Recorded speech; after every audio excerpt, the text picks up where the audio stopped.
আসসালামু আলাইকুম এভরিওয়ান। মায়ের বদন গল্পের চতুর্থ পার্ট। তো চলো বেশি কথা না কইয়া গল্প শুরু করা যাক। এত কষ্টের পরেও কেন জানি বাঁচতে ইচ্ছা হয়, কখনো মনে হয় না মরে যায়, মনে হলেও সেটা খুব কম সময়ের জন্য। কিন্তু কার জন্য বাঁচতে ইচ্ছা হচ্ছে সেটা আমার জানা নেই, হয়তো নিজের জন্য কিংবা অন্য কারোর জন্য।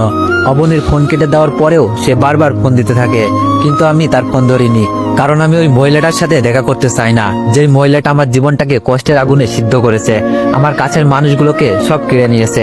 আমি বেঁচে থাকতে তার মুখটা দেখতে চাই না, এমনকি মরার পরেও না। এতে যে যা ভাবুক আমার কাছে কিছু যায় আসে না। আমি জীবনে কাউকে ঘৃণা করি না, কিন্তু যদি একবার কাউকে ঘৃণা করি তাহলে তাকে মন থেকেই করি এবং সারা জীবনের জন্যই করি। আর 7 দিন পর হয়তো চিন্তা আমাকে ছেড়ে চলে যাবে, কারণ তার ভালোবাসার মানুষটা তাকে নিতে আসবে। তারপর আবার আমি সেই আগের মতো একা হয়ে যাব, আমার পাশে কাউকে পাবো না। আমি আমার অসুখ বিসুখে আমাকেই আমার পাশে থাকতে হবে। চিন্তার কথা ভেবে মনটা খারাপ হচ্ছে, কিন্তু কি বা করার আছে আমার কি আর চিন্তাকে আটকে রাখার সাধ্য আছে? নেই। যদি থাকতো আমি আমার সাধ্য দিয়ে তাকে আমার কাছে রেখে দিতাম। অনেকগুলো খারাপ খবরের মাঝেও একটা ভালো খবর পেলাম, সেটা হলো একটা চাকরি হলো আমার। তবে মনটাকে ভালো করতে পারলাম না। চিন্তা চলে যাওয়াটাই কি আমার মন খারাপের কারণ? মানুষকে বলার মতো কোনো চাকরি না, 2 বেলা 2 মুঠো খাবার খেয়ে বেঁচে থাকার মতো একটা চাকরি আমার জন্য এটাই অনেক। কারণ আমি কখনো খুব আরামের মধ্যে নিজেকে আবদ্ধ রাখতে পারিনি, তাই কম টাকার মধ্যেই যে কোনো পরিবেশে মানিয়ে নেওয়ার মতো অভিজ্ঞতা আমার আছে। না থাকলেও তো মানিয়ে নিতে হবে, এছাড়াও কোনো উপায় তো নেই। আর আমার চাকরি জীবনের প্রথম দিনটা খুব ভালো গেল। অনেক অচেনা অজানা মানুষের সাথে পরিচয় হলো, কাউকে ভালো লাগলো, কাউকে লাগলো না। কেউ আমাকে দেখে বিরক্ত হলো, কেউ বা আমার সাথে কথা বলে খুশি হলো। তবে যখন অফিস থেকে বাসায় ফিরবো ঠিক তখনই মনটা খারাপ হয়ে গেল। অথচ আমি ভেবেছিলাম এতদিন পর বুঝি একটু ভালো লাগার মতো কোনো কিছু খুঁজে পেয়েছি। আজ আমার সমস্ত দুঃখ ভুলে যাওয়ার দিন, কারণ আজ আমার বোনের সাথে দেখা হয়েছে। আমার বোনের সাথে একটা ছেলেকে দেখলাম। তাহলে কি এই ছেলের সাথে ওর বিয়ে হয়েছে? বাহ, কি সুন্দর!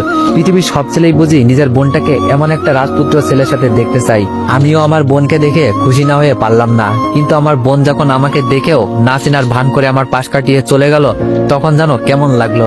মনে হলো এত খারাপ লাগা বুঝি এর আগে কখনো কোনো মানুষের ভিতরে কাজ করেনি, যতটা আমার ভিতরে করছে। বুকের ভিতর এমন এক অসহ্য যন্ত্রণা হলো, যেটা সহ্য করার ক্ষমতা সৃষ্টিকর্তা আমাকে দেন নাই। আমার বোন আমাকে পাশ কাটিয়ে যাওয়ার দৃশ্যটা আমার কোনোভাবেই সহ্য হচ্ছিল না। তাকে পেছন থেকে ডাকতে ইচ্ছে হলো। আমার মনে হলো বিয়ের সময় হয়তো আমার সম্পর্কে ছেলের পরিবারকে কিছুই জানায়নি, তাই হয়তো আমার বোন এতদিন পরেও আমাকে দেখে কথা না বলে না চেনার ভান করে চলে যাচ্ছে। তাই আমি আর তাকে ডাক দিতে পারলাম না। বোনের সুখের জন্য এতটুকু তো করাই যায়, তাই না? নিজের মনকে মিথ্যা সান্ত্বনা দিলাম। আমার বোন পরিস্থিতির শিকার। সে তার হাজবেন্ডকে জানাতে চায়নি তার একটা ভাই আছে, যাকে এলাকার সবাই খারাপ মানুষ হিসাবেই জানে। তবে প্রশ্নটা থেকেই যায়, আমার সাথে কথা বললেই কি তার হাজবেন্ডের সাথে সম্পর্ক খারাপ হয়ে যেত? প্রশ্নগুলো আমার অডিয়েন্সদের কাছেও রেখে গেলাম। বাসায় এসে অনেক চেষ্টা করেও নিজের বিষণ্ণ মনটাকে ভালো করতে পারলাম না। আমার এমন মন খারাপ দেখে সিনথিয়া জানতে চাইলো আমার কি হয়েছে। আমি তাকে হ্যাঁ না কিছুই বললাম না। সেও আর দ্বিতীয়বারের মতো জানার জন্য আমাকে জোর করলো না। মন খারাপের প্রসঙ্গটা ভুলে যাওয়ার জন্য আমি তাকে জিজ্ঞেস করলাম, আপনি তাহলে সামনের সপ্তাহে চলে যাচ্ছেন? আমার প্রশ্নের উত্তরে সিনথিয়া বলল, হ্যাঁ, যেতে তো হবেই। আপনার সাথে তো আর সারা জীবন থাকতে পারবো না, আর তাছাড়া এটার জন্যই বাসা থেকে পালিয়ে এসেছি। তবে কেন জানি যেতে মন টানছে না। মনে হচ্ছে আর কিছুটা দিন এভাবেই স্বাধীন হয়ে ঘোরাফেরা করি, নিজের ভালো লাগার কাজগুলো করি, নিজের ভেতরটা যা চাই তাই করি। আমার সিনথিয়াকে বলতে ইচ্ছে করলো, যার সাথে বৈধ কোনো সম্পর্ক নাই তার সাথে সারা জীবন থাকা যায়। আমার সাথে তো আপনার পবিত্র কালেমা পড়ে বিয়ে হয়েছে, আমাদের সম্পর্কটা পবিত্র। তাহলে কেন আপনি আমার সাথে সারা জীবন থাকতে পারবেন না? কিন্তু বললাম না, কারণ কিছু কথা মনের ভিতরেই থাকা ভালো। প্রকাশ করলে এক পৃথিবীর সমান দুঃখ পাওয়ার সম্ভাবনা থাকে। আমি সিনথিয়ার দিকে তাকিয়ে কপালের ঘাম মুছতে মুছতে বললাম, আপনার বয়ফ্রেন্ড কি করে, কোথায় থাকে? কিছুই কিন্তু বললেন না আমাকে। তখন সিনথিয়া হেসে বলল, আমি নিজেও তার সম্পর্কে খুব বেশি কিছু জানি না। তার সাথে আমার পরিচয়টা একটু ভিন্নভাবে হয়েছিল। তখন আমি কলেজে পড়তাম। আমার বান্ধবীকে কিছু ছেলে অনেক বিরক্ত করত, সাথে আমাকেও। যারা বিরক্ত করত তারা অনেকটা বাজে ছিল, তাই তাদেরকে কিছু বলার সাহস পেতাম না। বাড়িতে এইসব কিছু বলে ঝামেলা বাড়াতে চাইনি, কারণ বাসায় জানতে পারলে অনেক বড় কিছু হয়ে যাবে, তাই বাড়িতে কিছু জানাইনি। এভাবেই ওই বাজে ছেলেগুলোর অত্যাচার সহ্য করে যাচ্ছিলাম। হঠাৎ করে একদিন দেখলাম সেই বাজে ছেলেগুলো আমার আর বিরক্ত করছে না। পরে জানতে পারলাম এটার কারণ আমার বয়ফ্রেন্ডই। ওই ওদেরকে সাহায্য করেছে। তারপর আমি নিজ থেকেই কেন জানি ওর প্রতি কিছুটা দুর্বল হয়ে পড়ি। ওর কাছে ওর ফোন নাম্বার চাইলাম। তারপর থেকেই আমাদের রিলেশন শুরু। তবে ও এখন একটা চাকরি করে। কি চাকরি করে সেটা কখনো জানতে চাইনি আমি, কেননা আমি জানি ও আমাকে কখনো কষ্ট দিবে না, সুখেই রাখবে। তাই কি চাকরি করে, কত টাকা ইনকাম করে, এইসব জানার ইচ্ছাটা কখনো হয়নি। আমি চিন্তার দিকে অবাক চোখে তাকিয়ে রইলাম। এত সিম্পল একটা কারণেও মেয়েরা কি প্রেমে পড়তে পারে, কাউকে ভালোবাসতে পারে জানা ছিল না।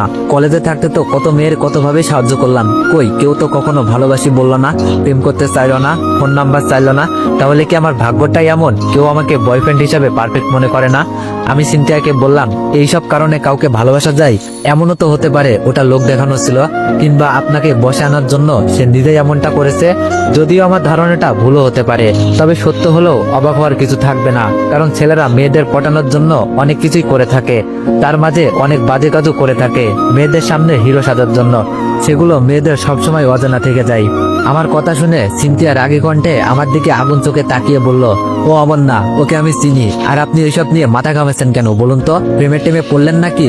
আর যাই করেন না কেন আমার প্রেমে পড়েন না, তাহলে আপনাকে দুঃখের সাগরে ভাসতে হবে। আপনাকে নিয়ে আমার ভয় হচ্ছে, কবে জানি আবার সত্যি সত্যি আমাকে নিজের বউ দাবি করে বসেন। চিন্তার মুখ থেকে এরকম একটা তিতা কথা শুনবো কখনো ভাবিনি। তার কথাগুলো শুনে কেন জানি নিজেকে অনেক তুচ্ছ মনে হলো। আমি নিচের দিকে মাথা দিয়ে চুপ করে দাঁড়িয়ে রইলাম। অনেকটা সময় দাঁড়িয়ে থাকার পরেও যখন আমি কোনো কথা বললাম না, তখন চিন্তিয়া বুঝতে পারলো তার এমন কথায় আমি ভীষণ রাগ করেছি। তাই হয়তো সে আমার দিকে এগিয়ে এসে আমার মাথাটা নিজ হাতে উঁচু করে বলল, ওটা তো আমি এমনিতেই বলছি, এটাতে কেউ রাগ করে এভাবে? আপনি তো জানেন আমার মজা করতে ভালো লাগে, আর সেটা যদি সিরিয়াস মুডে হয় তাহলে তো কোনো কথাই নেই। তবু আমি সরি এভাবে আপনার মনটাকে খারাপ করে দেওয়ার জন্য। তবে বিশ্বাস করুন, ওগুলো সব মজা করে বলছি আমি, কারণ আমি জানি আপনি এমন মানুষ না, আপনি অনেক সহজ সরল মানুষ। আপনি কখনো এইসব নিয়ে ঝামেলা বাঁধাবেন না, আমি জানি, সেটা বিয়ের রাতেই বুঝেছি। চিন্তার এরকম নীরব আত্মসমর্পণে আমি কিছুটা অবাক হলাম। এই মেয়েও যে এভাবে কারোর সামনে অভিমান ভাঙানোর জন্য নিজেকে এভাবে নিজের কাছে আত্মসমর্পণ করে দিবে, এটা বোঝা যায় না। আমাকে চুপ থাকতে দেখে চিন্তা আমার গালে হাত রেখে বলল, এই যে মিস্টার গোমরামুখ, কি হয়েছে আপনার বলুন তো? আমি তো সরি বললাম, তারপরেও আমার উপর রাগ করে আছেন। আচ্ছা বলেন, আমি কি করলে আপনার রাগ কমবে? আপনি একটু হাসবেন। আমি না চাইতেও আমার মুখে হাসি চিহ্ন ফুটে উঠল। কেউ একজন এতটা দিন পর এভাবে আমার অভিমান ভাঙাবে, এটা ভাবিনি আমি। মাঝে মাঝে মনে হয় কত শত অভিমান জমা হয়ে গেছে, এই জমে থাকা অভিমানগুলো ভাঙানোর জন্য হলো একজন তুমি প্রয়োজন, কিন্তু আজ সেই একজন তুমি ছাড়াই কেউ আমার অভিমান ভাঙালো। এটা যেন মেঘনা চাইতেই বৃষ্টি হওয়ার মতো। আমি যখন আমার ভাবনার সপ্তম মহাকাশে বিরাজ করছিলাম, ঠিক তখনই চিন্তার কথাই নিজেকে বাস্তবে আনি। চিন্তা আমার চোখের দিকে তাকিয়ে বলল, আমার 20 বছরের জীবনে প্রথম কারো অভিমান ভাঙালাম আমি এভাবে আমার বয়ফ্রেন্ডের অভিমানও কখনো ভাগাইনি। কিন্তু আপনাকে এমন অবস্থায় দেখে ইচ্ছা করছিল না আমার, কেন এমন হচ্ছিল সেটাও জানি না। কালকের দিন পর আমার বয়ফ্রেন্ডের সাথে দেখা করতে যেতে হবে, আপনাকেও সাথে যেতে হবে। ওকে এই বাসাতে আসতে বলেছিলাম, বাট ও আসবে না, তাই রেস্টুরেন্টে যেতে হবে। আমি চিন্তার এমন কথা শুনে বললাম, আপনি আপনার বয়ফ্রেন্ডের সাথে দেখা করতে যাবেন, আমাকে কেন যেতে হবে? আপনার মধুর মিলনের মাঝে আমি শুধু শুধু দর্শক হতে চাই না। তখন চিন্তিয়া ধমকে সুরে বলল, যেতে হবে আপনাকে, দরকার আছে। তার কথার প্রতি উত্তরে তাকে বলতে চাইলাম, কে আপনি? আমার কে হন? এভাবে আমাকে ধমক দেওয়ার অধিকার আপনাকে কে দিয়েছে? কিন্তু বলতে পারলাম না, কারণ সে তখন চলে গিয়েছে। পরের দিন রেস্টুরেন্টে দেখা করতে গিয়ে যা দেখলাম, সেটা যেন বিশ্বাসই করতে পারলাম না। এই ছেলেই কি তাহলে চিন্তার বয়ফ্রেন্ড? আমি তো এই ছেলেটাকে চিনি, হাই স্কুল জীবনে 5-5টা বছর একসাথে পড়েছি। আজ প্রায় 7 বছর পরে তাকে দেখলাম। তবে এতদিন পরে দেখলেও চিনতে কোনো কষ্ট হয়নি। সে কি আমার অতীতের বদনামগুলোর কথা জানে? তাহলে কি আবার আমি এই দুইজন মানুষের কাছে খারাপ মানুষ হিসাবে নতুন করে পরিচিত হব, নাকি এতদিন পর আমাকে আমার বন্ধুটা চিনতেই পারবে না? হাসান আমাকে দেখে চিনতে পারলো, তবে খুব একটা অবাক হলো না আমাকে দেখে। হাই স্কুলের সেই বন্ধুত্বটা যে অনেক আগে সে ভুলে গিয়েছে, সেটা আর বোঝার বাকি রইল না। এসএসসি পাশ করে হাসান রাজশাহী চলে গিয়েছিল, তারপর থেকে তার সাথে কোনো যোগাযোগ হয়নি। এতদিন পর যখন তার সাথে দেখা, তখন ভেবেছিলাম সে আমাকে জড়িয়ে ধরার জন্য দৌড়ে আসবে, আমিও দৌড়ে গিয়ে তার বুকে টেনে নিব, কিন্তু এমনটা হলো না। হাসানের কথাবার্তার মধ্যেও কেমন জানি একটা ভাব চলে এসেছে। মানুষ যখন ভালো চাকরি করে, একটু টাকা পয়সা হয়, তখন তার ব্যক্তিত্বটাও কি চেঞ্জ হয়ে যায় না? হাসানকে দেখে এরকমই মনে হচ্ছে। হাসান আমার সম্পর্কে কিছুই জানে না, আমার বদনামের কথাও হয়তো জানে না। চিন্তার কাছ থেকে অন্তত এই মিথ্যা বদনামের লজ্জাটা পেতে হবে না আমাকে, এটা ভেবেই ভালো লাগছে।